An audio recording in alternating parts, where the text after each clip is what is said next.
안녕하세요. 이번에는 출애굽기를 안내해 드리겠습니다. 출애굽기는 단순한 탈출의 기록이 아닙니다. 이것은 인류를 향한 구원의 청사진이며 하나님께서 자기 백성과 어떻게 거룩한 동행을 시작하시는지를 보여주는 거대한 서사입니다. 화면 왼쪽의 강렬한 이미지를 보십시오. 430년이라는 긴 세월 동안 종살이하던 이스라엘이 홍해를 건너는 장면입니다. 쏟아지는 번개와 뒤몰아치는 파도는 인간의 힘으로는 결코 끊을 수 없었던 죄와 억압의 사슬을 하나님께서 친히 끊어내셨음을 상징합니다. 하지만 구원은 거기서 끝나지 않습니다. 오른쪽 이미지가 보여주듯 구원의 진정한 완성은 광야 한복판에 세워진 성막과 그 위를 비추는 불기둥으로 이어집니다. 이제 이스라엘은 더 이상 파라오의 노예가 아니라 만군의 여호와를 모시고 사는 언약의 백성으로 거듭난 것입니다. 이번 시간을 통해 우리는 언약을 성취하시는 여호와 하나님이 어떻게 우리의 삶 속에 임재하시며 우리를 인도하시는지 그 깊은 구속사적 의미를 함께 고찰해보고자 합니다. 우리가 오늘 함께 살펴볼 구속사의 거대한 등산지도는 바로 출애굽기입니다. 이 책의 이름인 엑소더스는 단순히 장소를 옮기는 것이 아니라 압제와 속박으로부터의 탈출, 즉 밖으로 나감을 의미합니다. 기록자는 하나님의 사람 모세이며 그 기록 시기는 이스라엘 백성이 애굽을 떠난 기원전 1445년경으로 거슬러 올라갑니다. 이 출애굽기의 여정은 애굽에서 시작하여 시내산 성막 봉헌까지 약 1년이라는 기간을 다루고 있습니다. 비록 기간은 짧지만 그 안에 담긴 영적 의미는 무엇보다 깊습니다. 우리는 여기서 4가지 핵심 단어에 주목해야 합니다. 죽음을 넘어선 구원의 표징인 유월절, 불가능을 가능케 하신 홍해, 하나님과 백성 사이의 신성한 약속인 언약, 그리고 하나님이 우리 가운데 거하시는 처소인 성소입니다. 여러분, 인간의 보편적인 역사가 창세기를 통해 그 문을 열었다면 우리를 향한 구원 역사의 구체적인 모형은 바로 이 출애굽기를 통해 비로소 그 완전한 틀을 갖추게 됩니다. 이 거대한 지도를 통해 하나님의 구원 계획이 어떻게 우리 삶에 구체화되는지 깊이 묵상해 보시길 바랍니다. 우리가 성경을 통해 고찰하게 되는 구원은 단회적인 사건을 넘어 하나님과의 완전한 연합에 이르는 장엄한 여정입니다. 출애굽기의 구조를 통해 이 구원의 3단계 여정을 깊이 있게 분석해 보겠습니다. 첫 번째 단계는 애굽에서의 구원, 즉 딜리버런스입니다. 출애굽기 1장에서 12장까지의 기록은 하나님의 주권적인 권능이 어떻게 나타나는지를 보여줍니다. 10가지 재앙과 유월절 어린 양의 피는 세상 권세를 상징하는 애굽의 압제로부터 우리를 단번에 끊어내시는 하나님의 강력한 구속의 역사를 의미합니다. 두 번째 단계는 광야에서의 인도입니다. 13장부터 18장에 이르는 이 여정은 홍해 도하라는 과거와의 완전한 단절로부터 시작됩니다. 척박한 광야에서 구름 기둥과 불 기둥으로 보호하시며 만나와 메추라기를 통해 날마다 공급하시는 하나님을 경험하는 과정입니다. 이는 성도가 세상에서 분리되어 오직 하나님만을 의지하며 훈련받는 성화의 과정을 상징합니다. 마지막 세 번째 단계는 시내산에서의 연합입니다. 19장부터 40장까지 가장 방대한 분량을 통해 강조되는 것은 하나님의 거룩함입니다. 하나님께서는 율법을 수여하시고 성막을 건축하게 하심으로써 당신의 백성 가운데 거하기를 원하셨습니다. 결국 구원의 종착지는 단순히 고난에서 벗어나는 것이 아니라 거룩하신 하나님과 하나가 되어 영원히 동행하는 존재론적 연합에 있음을 우리는 깨달아야 합니다. 야곱의 가족이 애굽에 머문 지 430년이라는 긴 시간이 흘렀습니다. 이 기간 동안 이스라엘은 거대한 민족으로 번성했지만 역설적으로 가혹한 노력에 시달리는 노예의 신분으로 전락하고 말았습니다. 하나님께서 침묵하시는 듯 보이는 절망적인 순간이었으나 성경은 하나님께서 아브라함과 맺으신 그 언약을 기억하셨다고 증언합니다. 출애굽기 2장 24절의 말씀처럼 하나님의 기억은 곧 구원을 위한 구체적인 준비로 이어집니다. 화면에 보이는 타오르는 떨기나무는 바로 그 침묵을 깨는 하나님의 임재를 상징합니다. 우리는 여기서 모세와 예수 그리스도 사이의 놀라운 구속사적 연결고리인 예표론에 주목해야 합니다.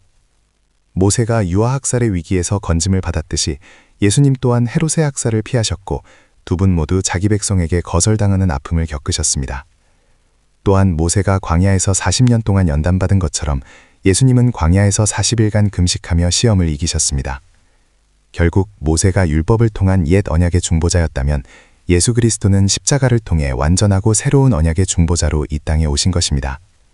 이처럼 역사의 배후에서 일하시는 하나님의 준비는 단 한순간도 멈춘 적이 없음을 우리는 기억해야 합니다. 오늘 우리가 살펴볼 유월절은 단순한 이스라엘의 절기를 넘어 장차 오실 예수 그리스도의 십자가를 선명하게 보여주는 그림자입니다. 당시 애굽에 내린 10가지 재앙은 단순한 자연현상을 이용한 기적이 아니었습니다. 그것은 나일강, 태양신, 그리고 생명을 주관한다고 믿었던 애굽의 온갖 거짓 신들을 향한 하나님의 준엄한 심판이었습니다. 이러한 심판의 폭풍 가운데서 하나님은 자기 백성을 위해 유일한 해결책을 제시하셨는데 그것이 바로 유월절 어린 양입니다. 흠 없는 수컷이어야 하며 그 뼈가 하나도 꺾이지 않아야 했던 이 양의 조건은 훗날 십자가에서 온전한 제물이 되실 그리스도를 완벽하게 예표합니다. 출애굽기 12장 13절을 보십시오. 하나님께서는 내가 그 피를 볼 때에 너희를 넘어가리라고 말씀하셨습니다. 죽음의 재앙이 넘어가는 기준은 그 집 안에 있는 사람의 도덕성이나 성품 혹은 그들이 쌓은 공로가 아니었습니다. 심판주가 보시는 것은 오직 하나, 문설주에 발린 어린 양의 피였습니다. 성도 여러분, 구원은 인간의 어떠한 행위로도 얻을 수 없습니다. 오직 어린 양의 피를 우리 마음이라는 문설주에 믿음으로 바를 때에만 완성됩니다. 이 피의 능력이 오늘 우리를 모든 정죄함에서 자유케 하며 영원한 생명으로 인도한다는 사실을 명심하시기 바랍니다. 성도 여러분, 우리가 마주한 이 홍해 사건은 단순히 이스라엘 백성이 바다를 건넌 기적에 그치지 않습니다. 이것은 노예의 삶을 수장시키는 영적인 결단이자 하나님의 거대한 구원 설계입니다. 앞에는 시퍼런 홍해가 가로막고 있고 뒤에는 무시무시한 바로의 군대가 쫓아오는 절체절명의 위기 속에서 하나님께서는 모세를 통해 너희는 두려워 말고 가만히 서서 여호와께서 오늘날 너희를 위하여 행하시는 구원을 보라고 선포하셨습니다. 우리의 지혜와 힘이 완전히 바닥나는 그 절망의 끝자락에서 비로소 하나님의 길은 열리기 시작합니다. 신학적으로 볼 때 고린도전서 10장은 이 홍해 도하를 침례라고 규정합니다. 이것은 매우 깊은 영적 통찰을 제공합니다. 침례는 옛 자아가 죽고 새 생명으로 부활하는 것을 의미하듯 홍해의 거대한 물벽은 애굽으로 상징되는 세상의 관세와 죄의 세력을 완전히 수장시켜버렸습니다. 이스라엘에게 홍해는 더 이상 앞길을 막는 장애물이 아니었습니다. 그것은 과거와의 완전한 단절을 선포하고 하나님의 소유된 백성으로서 새로운 소속을 시작하는 거룩한 경계선이 되었습니다. 오늘 우리도 이 홍해 앞에서 세상의 가치관을 수장시키고 오직 주님의 통치 아래로 들어가는 진정한 구원의 여정을 확신하며 걸어가야 합니다. 오늘 이 시간에는 이스라엘 백성들이 광야에서 경험한 하나님의 신비로운 공급하심, 즉 광야의 식탁과 반석의 생수에 담긴 영적 의미를 깊이 고찰해보고자 합니다. 먼저 화면 왼쪽의 만나를 주목해 보십시오. 이것은 단순한 육의 양식을 넘어 요한복음 6장 35절이 증거하는 하늘에서 내려온 생명의 떡을 의미합니다. 척박한 광야에서 매일같이 내린 이 만나는 우리가 매 순간 하나님의 은혜 없이는 단 하루도 온전히 살아갈 수 없는 존재임을 상징적으로 보여줍니다. 중앙에 있는 반석의 생수는 더욱 깊은 구속사적 의미를 지닙니다. 고린도전서 10장 4절은 이 반석이 곧 그리스도라고 밝히고 있습니다. 쪼개진 반석에서 생수가 터져나온 사건은 십자가에서 온몸이 상하신 그리스도를 통해 우리에게 영원히 목마르지 않는 생명의 물이 주어졌음을 예표하는 강력한 증거입니다. 오른쪽의 구름 기둥과 불 기둥은 성령의 세밀한 인도와 완전한 보호를 상징합니다. 낮의 뜨거운 열기 속에서는 구름의 그늘로, 칠흑 같은 밤의 추위 속에서는 불의 빛으로 우리와 동행하시는 하나님의 실제적인 임재를 나타냅니다. 결국 이 광야의 여정이 우리에게 주는 핵심적인 교훈은 하단의 문구와 같습니다. 구원받은 하나님의 백성은 세상이 주는 양식에 의지하는 자들이 아니라 오직 하나님의 입에서 나오는 말씀으로 살아가는 존재임을 반드시 기억하며 나아가시길 바랍니다. 이스라엘 백성이 마침내 시내산에 도착했습니다. 이곳은 단순히 여정의 한 지점이 아니라 창조주 하나님과 피조물인 인간이 가장 친밀하게 만나는 역사적이고 영적인 현장입니다. 지금 보시는 이 웅장한 시내산의 광경은 단순한 자연현상을 넘어 하나님의 임재와 그분의 뜨거운 열망을 상징합니다. 하나님께서는 출애굽기 19장 말씀을 통해 우리에게 놀라운 제안을 하십니다. 너희가 내 말을 잘 듣고 내 언약을 지키면 너희는 내게 대하여 제사장 나라가 되며 거룩한 백성이 되리라. 이것은 일방적인 명령이 아니라 하나님께서 당신의 백성에게 건네시는 위대한 청혼입니다. 우리는 여기서 언약의 본질을 깊이 통찰해야 합니다. 이 언약은 결코 갑과 을의 종속적인 노예 계약이 아닙니다. 그것은 하나님과 백성 사이의 영원한 사랑을 전제로 한 결혼 서약입니다. 이스라엘은 하나님의 가장 소중한 보물을 뜻하는 세굴라, 즉 하나님의 소유가 되고 하나님은 친히 그들의 왕이 되시어 다스리시겠다는 약속입니다. 이처럼 시내산 언약은 통치와 복종의 관계를 넘어 거룩한 사랑으로 결속된 제사장 나라를 세우시겠다는 하나님의 원대한 설계도입니다. 오늘 우리에게도 동일하게 다가오는 이 위대한 청혼의 무게와 깊이를 다시 한번 묵상해 보시길 바랍니다. 십계명은 단순히 우리를 구속하는 규율이 아니라 하나님과 이웃을 향한 사랑의 이중주라고 할 수 있습니다. 이 거룩한 법은 크게 두 부분으로 나뉘어 우리 삶의 방향을 제시합니다. 먼저 왼편에 위치한 제1계명부터 4계명까지를 보십시오. 이것은 하나님을 향한 수직적인 사랑의 원리입니다. 우리가 예배해야 할 대상이 누구인지, 그 방법과 구별된 시간은 어떠해야 하는지를 명확히 가르쳐 줍니다. 하나님과의 관계가 바로 살 때 우리 삶의 기초가 비로소 견고해집니다. 이어서 제5계명부터 10계명은 이웃을 향한 수평적인 사랑의 실천입니다. 부모 공경을 시작으로 타인의 생명과 가정, 재산과 명예를 소중히 여기는 인간관계의 핵심 원칙을 담고 있습니다. 하나님 사랑은 반드시 이웃 사랑이라는 구체적인 삶의 열매로 나타나야 합니다. 우리가 꼭 기억해야 할 사실은 이 율법이 구원을 얻기 위한 강제적인 조건이 아니라는 점입니다. 오히려 구원받은 백성이 하나님의 성품을 닮아 세상에서 어떻게 살아가야 하는지를 보여주는 고귀한 삶의 표준입니다. 율법은 우리를 속박하는 짐이 아니라 참된 자유와 질서 속으로 인도하는 하나님의 세심한 선물입니다. 이 사랑의 계명들을 통해 여러분의 삶 속에 거룩한 질서가 회복되기를 바랍니다. 시내산 위에서 모세가 하나님과 대면하며 언약의 말씀을 받는 동안 산 아래에서는 인간의 연약함이 빚어낸 비극적인 배교의 현장이 펼쳐졌습니다. 화면에 보이는 금송아지는 보이지 않는 하나님을 신뢰하지 못한 채 눈에 보이는 대상을 갈구했던 인간의 조급함과 우상 숭배의 본질을 적나라하게 보여줍니다. 여호와의 모든 말씀을 우리가 준행하리이다 라고 장담했던 인간의 약속이 얼마나 쉽게 무너질 수 있는지 저 산산조각난 첫 번째 돌판이 그 처참한 실패를 대변하고 있습니다. 이러한 전적인 타락 앞에서 우리는 하나님의 공의로운 진노를 마주하게 됩니다. 그러나 그 심판의 문턱에서 모세는 자신의 생명을 당보로 한 처절한 중보의 기도를 올립니다. 주의 기록하신 책에서 내 이름을 지워버려 주옵소서라는 모세의 외침은 훗날 죄인들을 위해 자기 목숨을 대속물로 내어주실 예수 그리스도의 사역을 예표하는 강력한 상징이 됩니다. 결국 인간의 범죄로 인해 언약은 파괴되었으나 하나님의 경륜은 여기서 멈추지 않습니다. 깨어진 첫 번째 돌판을 뒤로 하고 두 번째 돌판이 주어지는 언약의 갱신을 통해 우리는 구원이 인간의 성실함이 아닌 오직 하나님의 신실하신 은혜로만 가능함을 깨닫게 됩니다. 이 사건은 우리에게 율법의 엄중함과 동시에 그것을 넘어서는 하나님의 무한한 자비와 중보의 가치를 다시금 각인시켜줍니다. 성막은 단순히 고대의 텐트가 아니라 하나님이 우리 중에 거하신다는 강력한 임재의 상징입니다. 출애굽기 25장 8절에서 하나님은 당신께서 거하실 성소를 지으라고 직접 명령하셨습니다. 화면의 조감도를 보시면 성막은 크게 세 부분으로 나뉩니다. 번제단이 있는 넓은 뜰, 그리고 등잔대와 떡상이 있는 성소, 마지막으로 하나님의 영광이 머무는 가장 거룩한 장소인 지성소로 구성되어 있습니다. 우리가 반드시 기억해야 할 핵심 개념은 출애굽의 최종 목적이 단순히 노예 생활에서의 해방 그 자체가 아니라는 점입니다. 진정한 목적은 하나님을 향한 예배이며 하나님과 함께 사는 동행에 있습니다. 거룩하신 하나님과 죄인인 인간이 어떻게 만날 수 있겠습니까?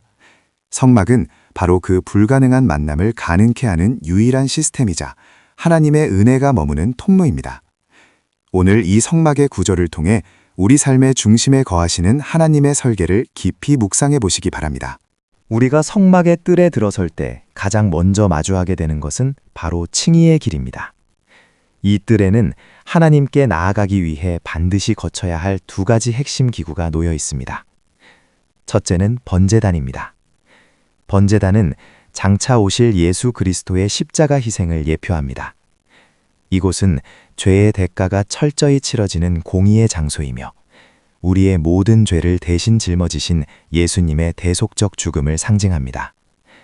제물이 불타며 향기로운 제사가 되듯 그리스도의 희생은 우리가 하나님 앞에 설 수 있는 근거를 마련해 줍니다. 둘째는 물두멍입니다. 번제단에서 죄의 문제가 법적으로 해결되었다면 이제는 실제적인 씻음과 성결의 과정이 필요합니다. 물두멍은 디도서 3장 5절 말씀처럼 중생의 씻음과 성령의 새롭게 하심을 상징합니다. 하나님께 가까이 가기 전 우리는 이 물두멍에서 자신을 돌아보고 정결하게 씻어내야 합니다. 결국 하나님께 나아가고자 하는 자는 반드시 십자가라는 제단을 통과하여 죄사함을 얻고 물두멍의 정결함을 입어 거룩함을 회복해야 합니다. 이 칭의의 과정을 거치지 않고서는 그 누구도 지성소를 향한 다음 발걸음을 뗄 수 없음을 기억하시기 바랍니다. 성소는 우리가 거룩해지는 과정, 즉 성화의 삶이 무엇인지를 시각적으로 보여주는 거룩한 장소입니다. 번제단을 지나 성소 안으로 들어서면 우리는 세 가지 핵심적인 성물을 마주하게 됩니다. 먼저 왼편의 등대를 보십시오. 이것은 세상의 빛으로 오신 예수 그리스도와 우리 마음을 밝히시는 성령님의 조명하심을 상징합니다. 성도는 자신의 지혜가 아니라 성령의 빛 안에서만 바른 길을 분별하며 걸어갈 수 있습니다. 오른편에는 떡상이 놓여 있습니다. 이것은 생명의 떡이신 예수님을 통해 우리에게 날마다 공급되는 하나님의 말씀을 의미합니다. 우리가 육신의 양식을 먹듯 영적인 성장을 위해서는 기록된 말씀을 매일 섭취하며 영적 에너지를 공급받아야 합니다. 그리고 정면의 분향단은 성도들의 끊임없는 기도와 우리를 위해 지금도 중보하시는 예수님의 사역을 상징합니다. 기도의 향연이 하늘로 올라갈 때 우리는 비로소 하나님과 깊고 친밀한 교제를 나누게 됩니다. 사랑하는 성도 여러분, 구원받은 자의 성화는 막연한 이론이 아닙니다. 매일 말씀을 먹고 성령의 빛 안에서 행하며 기도로 하나님과 소통하는 구체적인 실천입니다. 이 세 가지가 우리 삶에 가득할 때 우리는 비로소 하나님이 기뻐하시는 거룩한 성화의 길을 온전히 걸어갈 수 있습니다. 우리는 이제 성막의 가장 깊은 곳, 지성소에 머물며 그 영광과 은혜의 보좌를 마주하게 됩니다. 이곳의 핵심은 바로 하나님의 보좌라 불리는 언약궤입니다. 이 궤의 내부에는 공의와 율법을 상징하는 십계명 돌판이 안치되어 있습니다. 이는 거룩하신 하나님 앞에서 인간의 죄를 드러내는 엄중한 심판의 기준을 의미합니다. 하지만 그 위를 덮고 있는 뚜껑인 속죄소에 주목해 보십시오. 이곳은 대속의 키가 뿌려지는 자리로 우리는 이를 자비의 좌소, 즉 멀시 시트라고 부릅니다. 율법의 정죄가 있는 그 자리에 희생의 보혈이 덮임으로써 하나님의 진노가 물러가게 됩니다. 이것이 바로 성막이 보여주는 신학적 절정입니다. 공의로운 율법과 자비로운 보혈이 만나는 지점인 것입니다. 죄인인 우리가 거룩하신 하나님을 마주하고도 죽지 않고 생명을 얻을 수 있는 유일한 이유는 심판의 율법 위에 우리를 덮는 은혜의 보혈이 뿌려졌기 때문입니다. 이 속죄소를 통해 비로소 하나님의 공의는 충족되었고 우리는 담대히 그 영광의 보좌 앞으로 나아갈 수 있게 되었습니다. 오늘 우리가 함께 묵상할 주제는 오늘 우리의 출애굽입니다. 출애굽은 단순히 수천 년 전 이스라엘 백성들이 겪었던 과거의 사건이 아닙니다. 그것은 오늘을 살아가는 우리 모두의 영적 여정을 그대로 보여주는 실제입니다. 첫째로, 우리는 이미 출애굽을 마친 사람들입니다. 과거 애굽의 종로를 타던 우리가 6월절 어린 양 되신 예수 그리스도의 보혈로 말미암아 죄와 사망의 법에서 완전히 해방되었습니다. 이것이 우리 신앙의 출발점이자 변치 않는 기초입니다. 둘째로, 현재 우리는 광야의 시간을 지나고 있습니다. 광야는 메마르고 척박한 곳이지만 동시에 하나님의 세밀한 공급하심을 경험하는 곳입니다. 우리는 매일 내려주시는 신령한 만나, 즉 하나님의 말씀을 먹어야 하며 우리 앞을 비추는 성령의 구름 기둥을 전적으로 신뢰하며 나아가야 합니다. 내 힘이 아닌 주님의 인도하심에 순종하는 훈련을 하는 시기입니다. 셋째로 우리의 시선은 약속의 땅 가나안을 향해야 합니다. 이 땅에서의 삶이 끝이 아닙니다.